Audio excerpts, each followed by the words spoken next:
मंच पर बड़ी सुंदर गावेली प्रीति तराना भी आई बड़ी समय रही तो इनको के सुन के आशीर्वाद से हमारा अनिरुद्ध भैया आई बनी बड़ी सुंदर गजल गायक तनी मनी देख ली माहौल के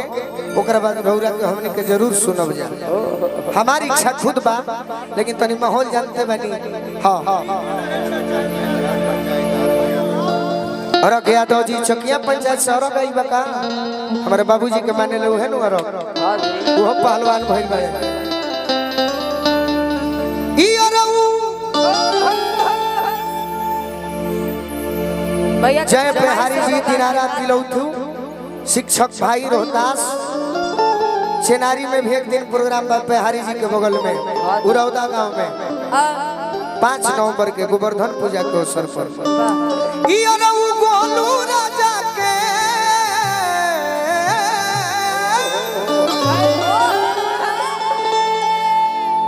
यो फारम पड़लो महादेव फर्मा Yadav marriage hall Sasaram road Kochas opening बा 31 अक्टूबर के प्रथम 5 कन्या का विवाह हो रहा है नेक काम के लिए धन्यवाद ई अरऊ गोलू राजा के अरे परेशान हो खेली रूपा जी तनी करदा को के नाच दो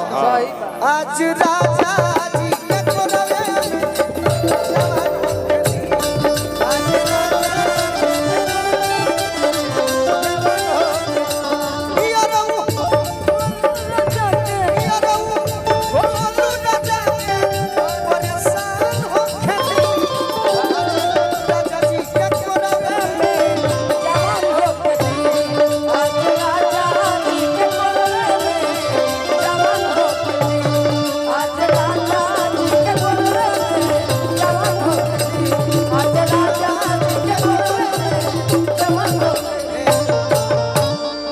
अब अदिति एगो गीत अपना मन से गावो है गीत एगो लाइन फरमाइश बा रउआ साथे छपरा में गइल रहनी भैया सुनले रहले उहे कहे के बा का कहे के बा रुक जा उगा पर पैसा ले ले बाद में कहियो दुर्गा पूजा समिति के जितने भी सदस्य हैं वो खाना खाने चले जाएं आदेश आ चुका है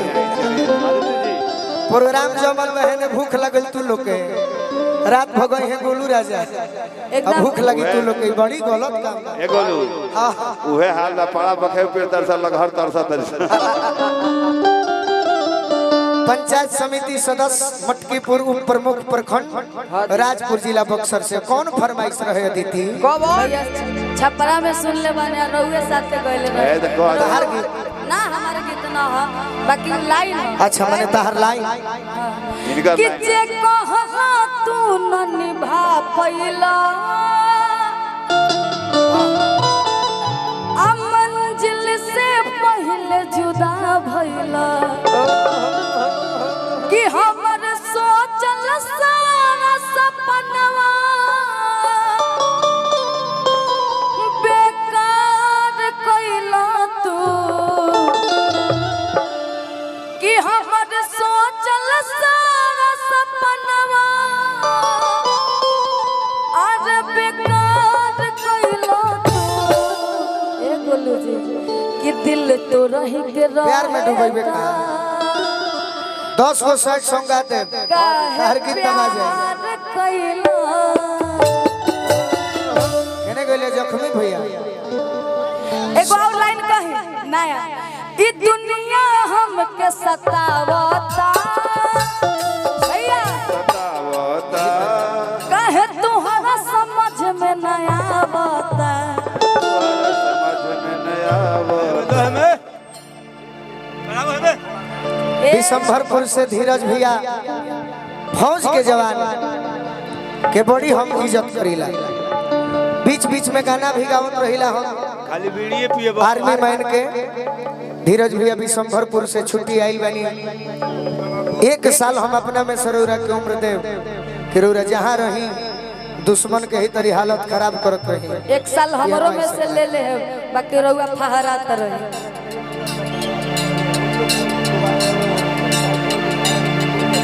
नहीं आपका मन मजनुआ करे अरजी हो है मुकेश भैया है ना कुछ कमेटी के रुक जाए के ना कुछ भाई लोग के आदेश में देखो का करी लो भैया के आशीर्वाद। हम एगो गीत गौले रहनी की अरे बॉर्डर पर के बलमा मिलल अरे हम फूल फूल है आहे अरे मिलल माल डरी रजल दारू पी के फूल है आहे मिलल माल डरी रजल दारू पी के फूल है आहे मिलल माल डरी रजल बॉर्डर पर के सैया मिलल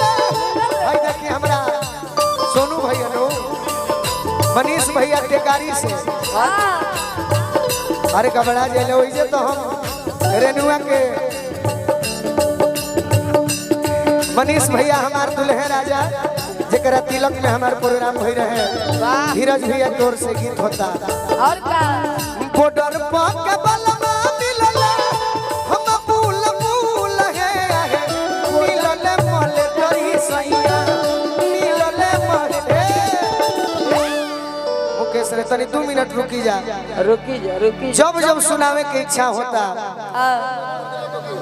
अरे बंद का करे के बार सब अपने आदमी प्रोग्राम के बिगाड़ दे सही बा हम चलियो दे घरे हां दी रोकत रही हलो प्रोग्राम में जमल बा चरम सीमा पर रात भर व्यवस्था पर नहीं बोलो पागल कहीं जे जहां बा बैठे दी हल जाला स्टेज पर यार भैया हां मनीष भैया के धन्यवाद चले दे ठीक बा मुकेश राय जी अगर भैया लोग कहता तो बतिया मानो न तो डांटो हम लगे हैं हमरा के हेलो भैया यहाँ ये आप हेलो बाबू भाई जी इधर आइए आप 2 मिनट का मैं आपको टाइम दे रहा हूँ आपको मंच व्यवस्थित करना है मंच आपका है हम लोग कलाकार हैं परफॉर्मेंस करना है परफॉर्मेंस करना मेरा काम है हटाना किसको बैठना है आपका काम है ठीक है अभी 2 मिनट का मैं टाइम दे रहा हूँ फिर बीच में ब्रेक नहीं डालूंगा हाँ जी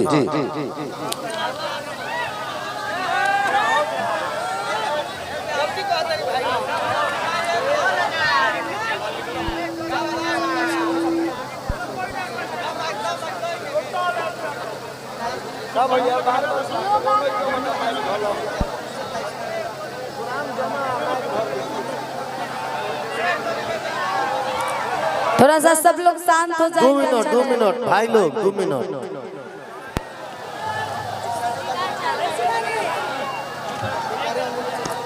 दो मिनट टाइम देवे हमारे के बैंक चंदन जी छीट दे चंदन भैया की तरफ से बहुत सारा प्यार आशीर्वाद पुरुष हीरा व्यापारी आप लोग बैठ जाइए आप लोग बैठिए वाह उठाई मंच पर से सामने ही पब्लिक उठे लो सामने हो देखे पड़ेला